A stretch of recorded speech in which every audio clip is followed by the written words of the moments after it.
Okay, hi, good evening, everyone. Yeah, welcome to my class again. This is for English 1 classes, and today is the third video of our material ya. Ini adalah video ketiga untuk full online class, untuk kelas full online di pertemuan ketiga ini. Oke. Setelah dua video sebelumnya, saya sudah memberikan materi sebelumnya. Untuk materi pertama buat introduction, the importance of learning English. Ya, bosan nggak bosan ya belajar bahasa Inggris, tapi balik lagi bahwa bahasa Inggris itu penting sekali untuk Anda semua gitu ya, untuk kemajuan diri Anda sendiri. Jadi dalam hidup tuh Anda harus punya goal nih, Anda harus punya tujuan nih, tujuan hidup Anda itu mau kemana gitu. Anda harus punya plan, Anda harus punya rencana gitu ya, rencana A. Kalau rencana A gagal, Anda harus punya rencana B, C, dan di paling nggak itu ada 4 plan lah rencana dalam hidup Anda gitu. Setelah lulus kuliah, Anda mau langsung kerja atau seperti apa dan lain sebagainya, itu juga sudah harus Anda plan, harus Anda rencanakan mulai dari sekarang gitu. Ya, kembali lagi bahwa bahasa Inggris itu penting untuk menunjang karir Anda. Walaupun nanti di kemudian hari Anda tidak ingin menjadi seorang karyawan pada suatu perusahaan, Anda ingin usaha aja, Anda pengen jadi businessman gitu ya. Tapi dalam bisnis itu juga Anda harus punya planning nih. Anda mau bawa kemana bisnis Anda? Mau hanya lokal saja atau mau internasional? Kalau mau internasional, balik lagi bahwa Anda butuh bahasa Inggris di dalamnya gitu. Jadi ya, misalnya Anda bosen bahasa Inggris terus, bahasa Inggris ini ya. Ya, sekali lagi ya, Anda harus motivasi diri Anda sendiri bahwa Anda ingin maju, ya kita harus semangat gitu. Oke, untuk di pertemuan ketiga ini saya akan kasih materi about part of speech. Apa sih part of speech gitu ya, part of speech. Kalau digabung part of speech, apa sih part of speech ini?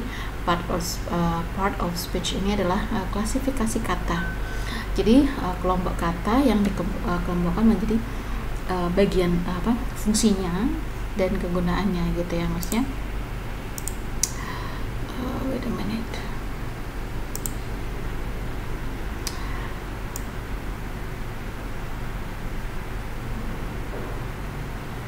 Klasifikasi kata yang dikategorikan dari peran dan fungsinya dari sebuah kalimat itu. Perannya sebagai apa, apakah sebagai subjek atau sebagai objek, fungsinya sebagai apa gitu. Itu adalah part of speech dalam bahasa Inggris ya.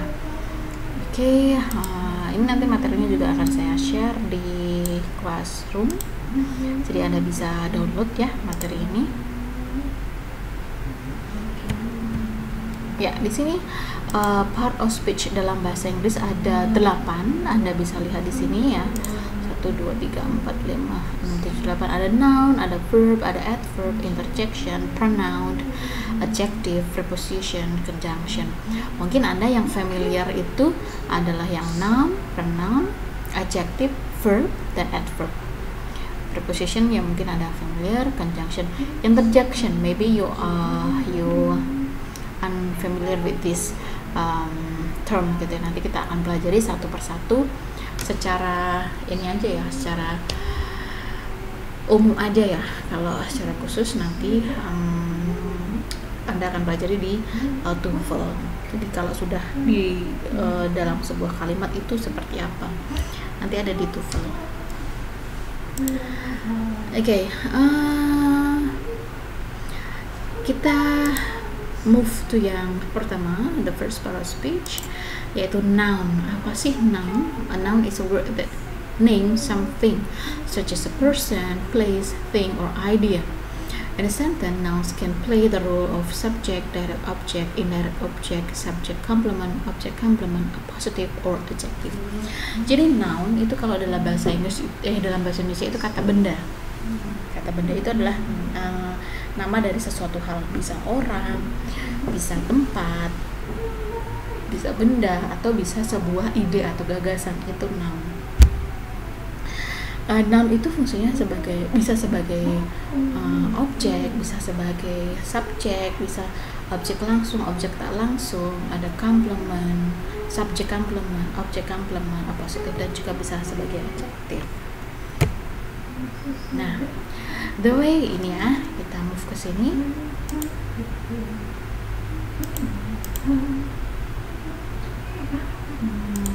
Ini saya geser aja biar jelas. The way of recognizing a noun is by jadi cara kita mengidentifikasi bahwa kata tersebut noun atau tidak itu dari ending, dari position, dan juga dari function. Ending itu akhiran, gitu. Akhiran dari sebuah kata.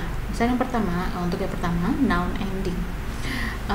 Ada beberapa kata yang akhirnya di akhir katanya itu menunjukkan bahwa kata tersebut adalah noun atau kata benda. Contohnya yang berakhir ed, man, ness, Asian, dan hood.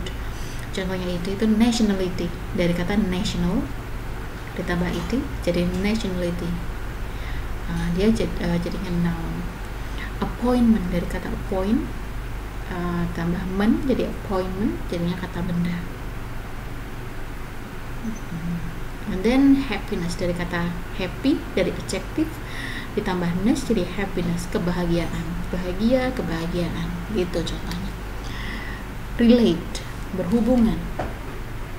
Relate itu kata kerja, lalu ditambah Asian di depannya, di belakangnya jadi relation, hubungan, jadi kata benda, fungsinya berubah gitu.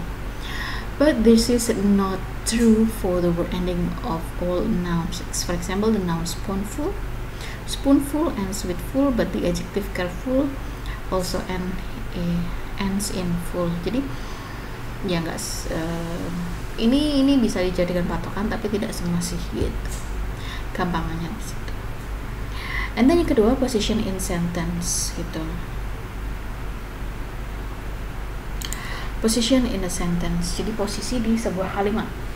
We can often recognize a noun by its position in the sentence.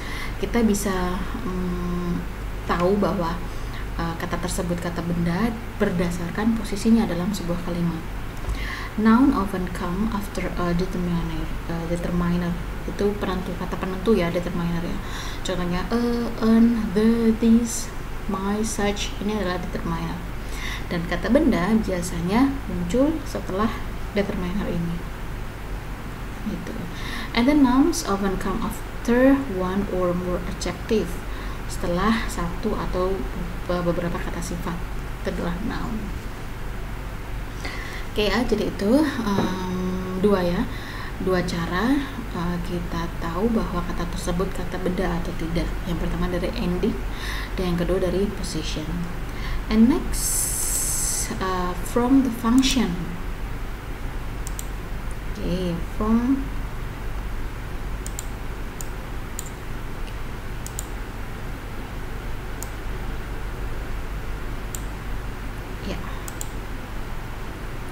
from the function instance in a sentence, fungsi di sebuah kalimat tersebut.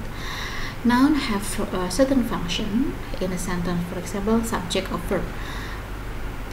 Fungsinya noun, kata benda itu sebagai subjek dari sebuah kata kerja. Contohnya doctor work hard. Kata kerjanya adalah work di sini. Subjeknya adalah doctor. Nah, subjek di sini adalah kata benda.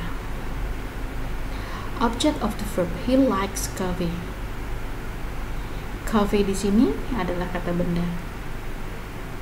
Okay, subject and object of verb. Teachers teach students. Teachers dan students di sini adalah kata benda. Jadi fungsinya nih berdasarkan fungsi di sebuah kalimat.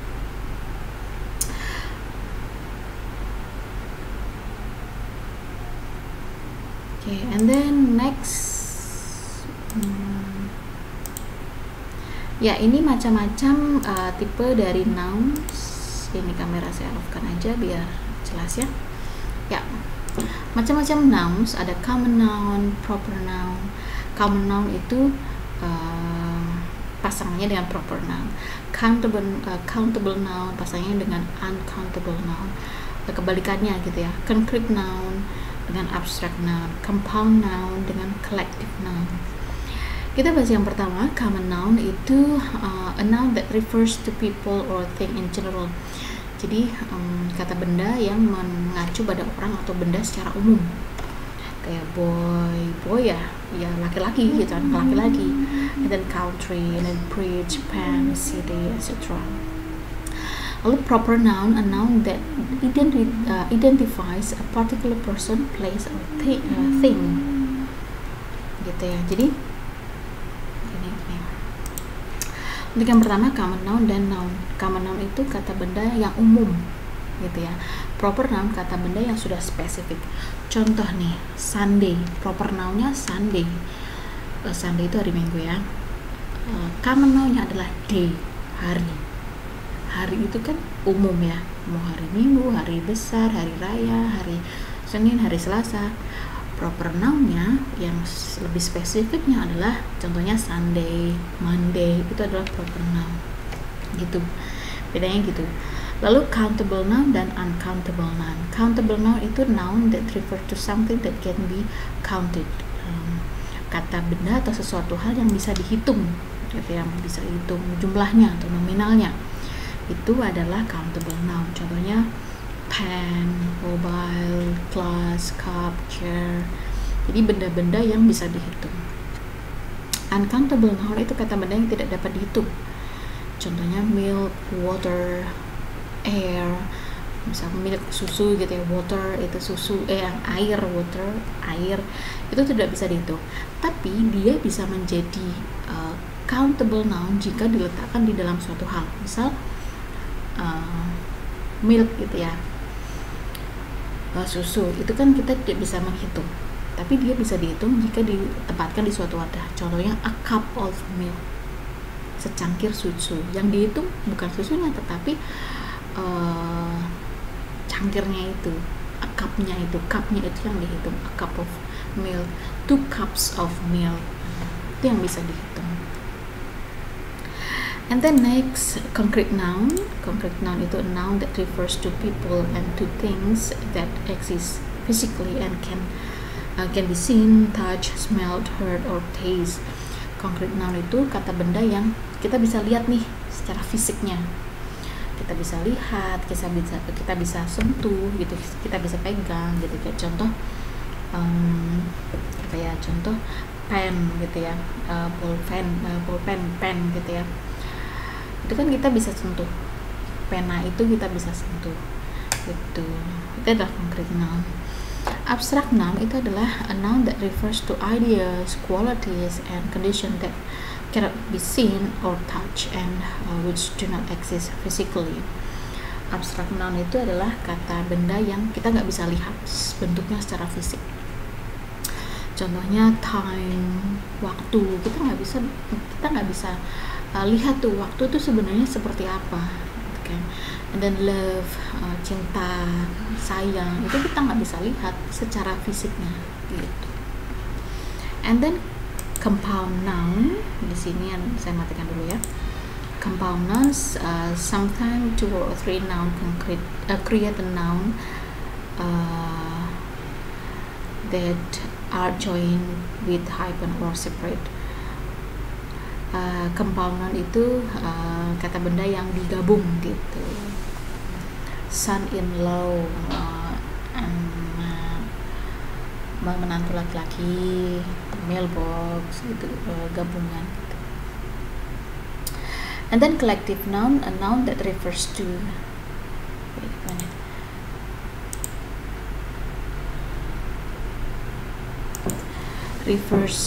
a noun that refers to group or people or things, jadi kumpulan dari orang-orang, kumpulan dari orang-orang atau benda gitu. Contohnya family, family itu adalah kumpulan dari orang satu orang, 2 orang, 3 orang membentuk sebuah keluarga. Itu adalah collective noun. Dan collective noun ini bisa tunggal, bisa juga jamak, bisa keduanya. Nah, nanti kita bahas nih yang collective noun itu nanti di ini aja di lebih detailnya nanti aja untuk collective noun yang kapan bisa singular dan plural gitu. Oke, ini adalah tipe-tipe noun. And then next kita langsung ke pronoun. Apa sih pronoun itu? Gitu ya. Pronoun are the words you substitute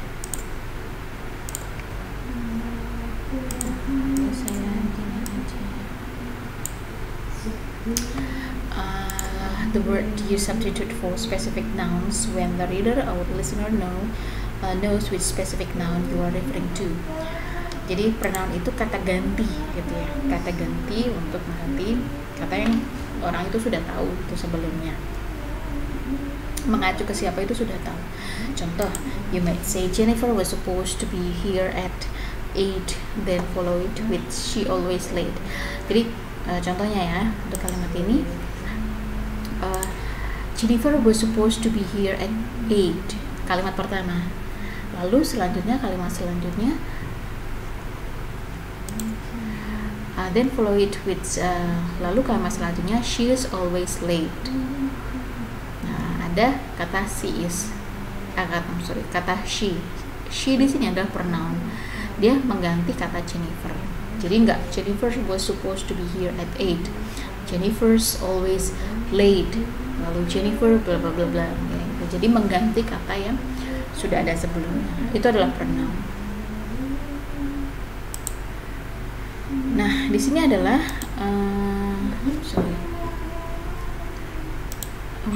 types of pronouns.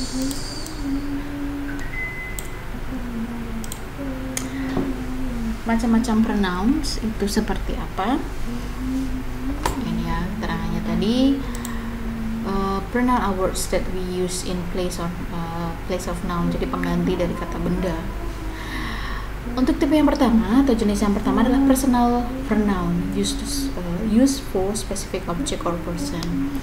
Subjective case, contohnya I, we, you. Objective possessive case, objective case, me, us, you, him, her, it. And then possessive case, my, our, your, their, his, her, its. Ini adalah kepemilikan. And then demonstrative pronoun used to show or identify one or a number of noun that may be far or near in distance or time. Jadi penunjuk nih untuk menunjukkan jumlah kata bendanya. This itu untuk tunggal, ini tunggal, that itu, this itu ini jamak, those itu untuk itu tapi jamak gitu. And then ada interrogative pronoun used to ask question about a person or object that we do not know about. Ada who, whom, which, what, whoever, whichever, word. And then ada relative pronoun used to join or relate two different clauses together by referring to the noun in the previous clause using a pronoun. Ada relative pronoun itu untuk menggabungkan gitu ya, dua klausa untuk menjadi satu kalimat. Contohnya who, whom, whose, which, that.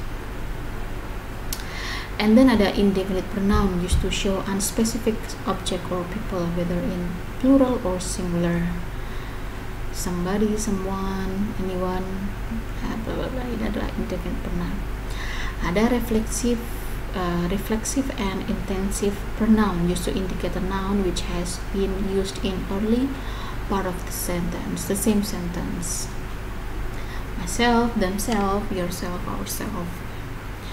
And then yang terakhir ada reciprocal pronoun used when two or more nouns are doing or being the same to one another, each other, one another.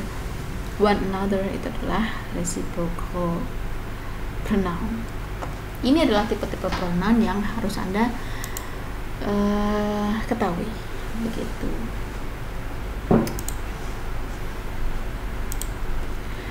And then next ada verb. Verb itu apa? Ini Anda sudah tahu ya. Verb itu kata kerja. Ya, verb are words that describe a specific action like running, winning, and being amazing. Not all verb refer to literal action.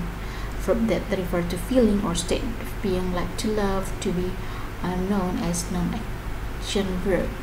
Jadi kata kerja ini tidak melulu yang doing something, untuk melakukan suatu hal, atau doing action.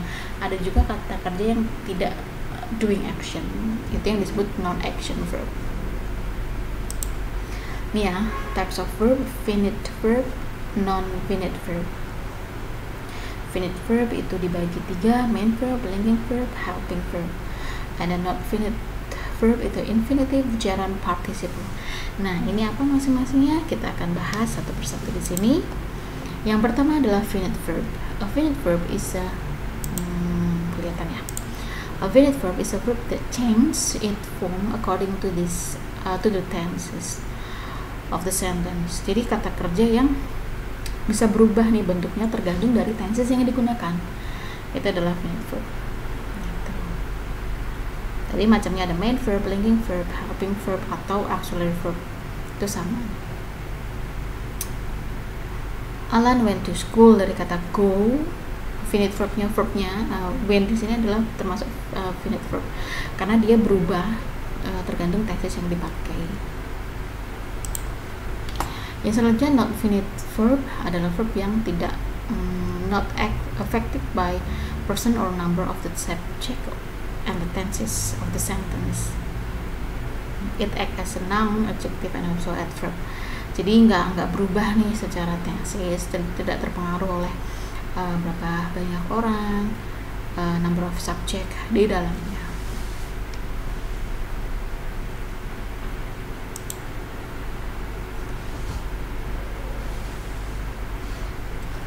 Next, kita move ke main verb. Kelihatan nggak? Ya, tak besarkan. Apa sih main verb itu? Di sini Anda bisa lihat. The main verb is the verb that provides information and is used to express action. These are the action verb that describe the action of the subject. Main verb tell us about the subject's action, means what the subject is doing. Jadi main verb itu kata kerja utama. Gitu, kayak put, read, listen, itu adalah main verb. Kata kerja asli ya, kata kerja itu main verb. And then next, linking verb. Ya, linking verb di sini Anda bisa lihat. This is a linking verb which connect the subject or a word or a phrase of the sentence and gives information about the subject. Jadi penghubung antara subjek dan kalimat selanjutnya, kata selanjutnya. Some linking verb is, am, are, was, were, become, look, seem, grow, taste, appear, feel, get. Ini adalah contoh dari linking verb. She looks happy. Looks di sini adalah kata kerja gitu yang termasuk linking verb. That give information about the subject, memberikan informasi tentang subjek itu. They are students. Are di sini adalah linking verb. Kenapa? Alasannya bahwa this word give information about they di sini siapa. Itu adalah linking verb. And then next, helping verb. Auxiliary verb. Helping verb.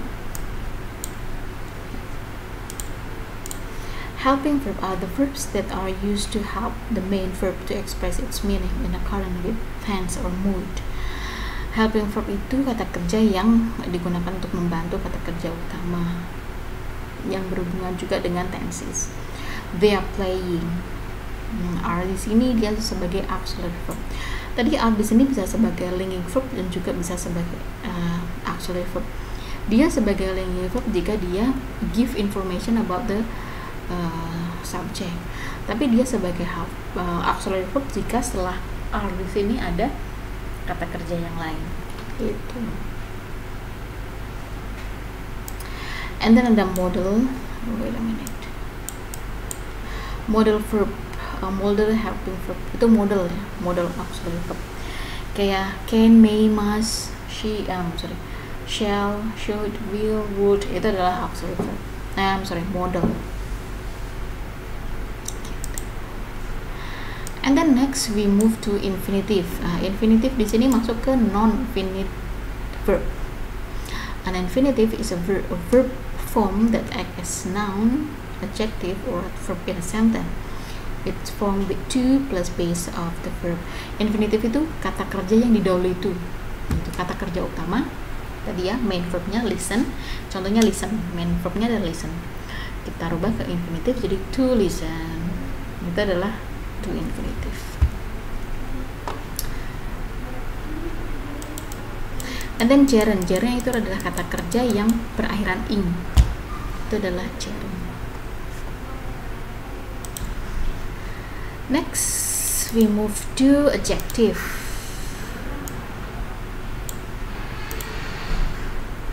Yeah, we move to adjective. Adjective are words that modify noun, modify kata benda ya. They are often called describing word.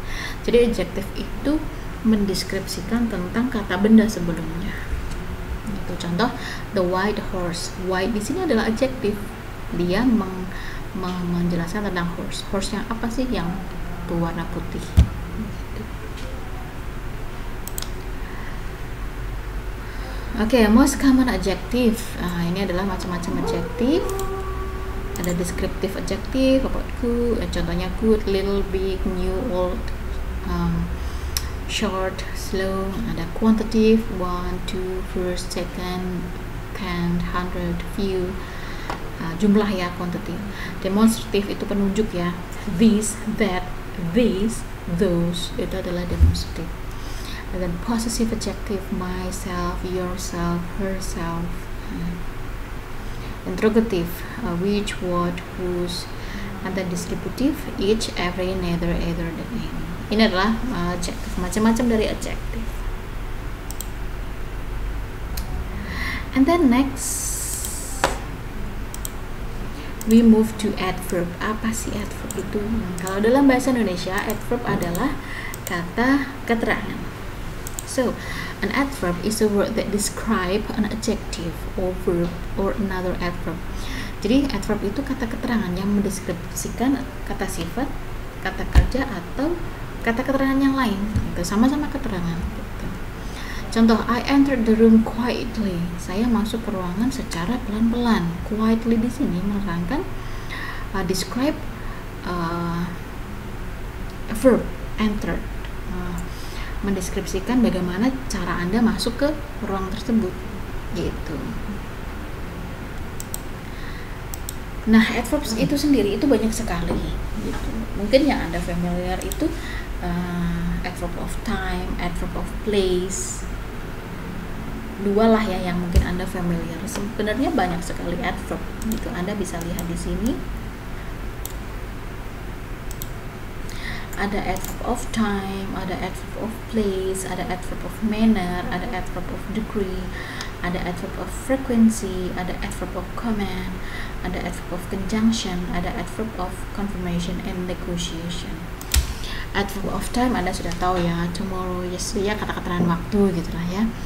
And then adverb of place, kata keterangan tempat, Anda juga sudah tahu di mana sesuatu hal tersebut berlangsung.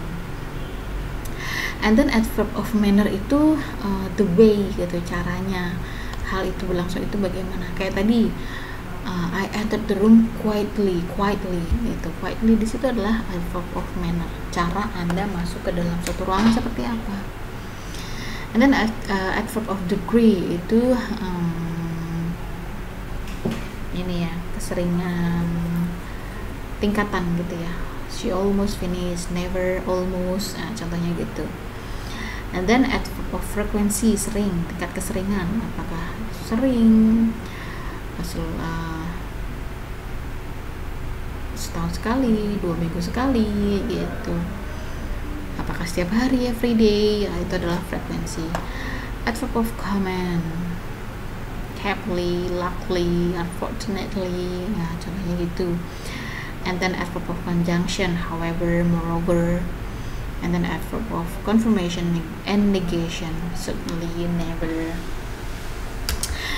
Tapi yang ini ya, common, conjunction, ini confirmation and negation ini jarang ditanyakan gitu.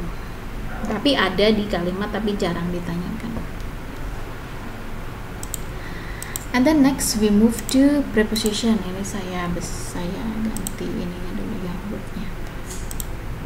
Iya. Kelihatan. Preposition kalau dalam bahasa Indonesia itu kata depan. Ya, preposition itu kata depan gitu ya. Preposition tell us where or when something is in relation to something else. Kata depan. Contohnya kita lihat. Nah, preposition of time di sini Anda bisa lihat it, at, in, on, of place juga at, in, on, sama at, in, on itu bisa time juga bisa place. At itu untuk precious time, in itu untuk months, bulan, tahun, dekade, centuries, centuries itu abad, long period of time. On itu untuk hari dan juga tanggal. At itu precious time itu waktu yang spesifik. On my birthday, at my birthday, gitu. On my birthday, on my wedding day.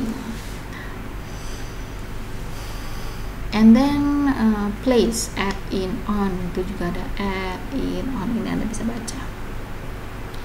Ini adalah preposition. Nah, preposition of movement show about the movement from one place to another.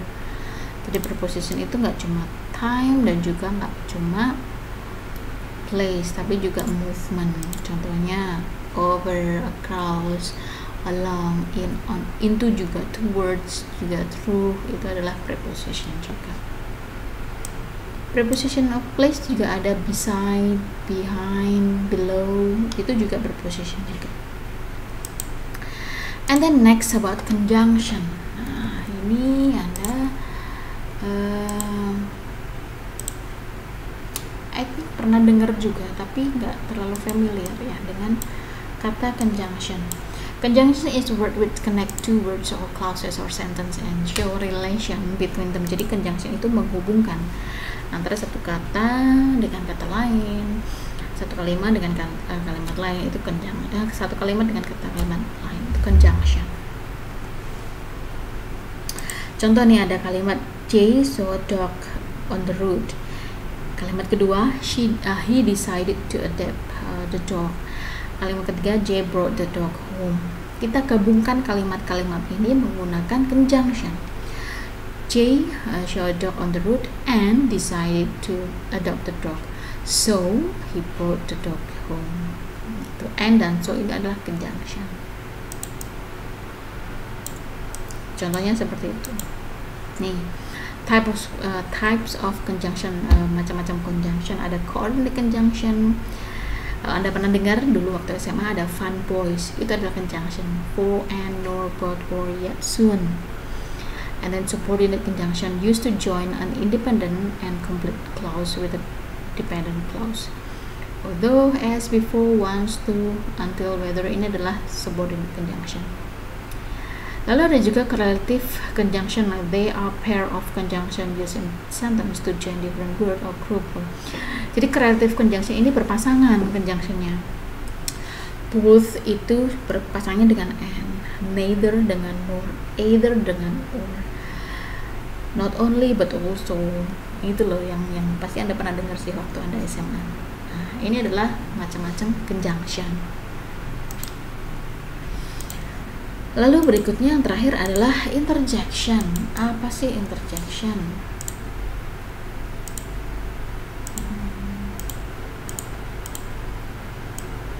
Interjection are small words that bear no grammatical connection with the sentence in which they are used.